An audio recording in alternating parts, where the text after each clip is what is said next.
Kuya, pwede ba kumain yung tela? Di ba gawin mo?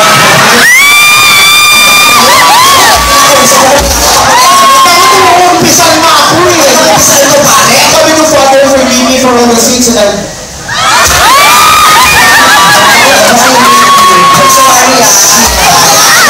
Please bear with us because my two friends are suffering from this kind of sickness, nymphomania. So, what are you doing here?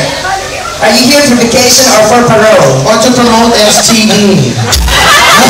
What? Tell us. I'm actually here for both. I'm here for an internship, and I'm just to chill and get drunk. Internship? Oh my God! Internship! What is internship? Internship! What is internship? Basta internship, alam ko yun. Ano spelling? Okay, you explain. An internship is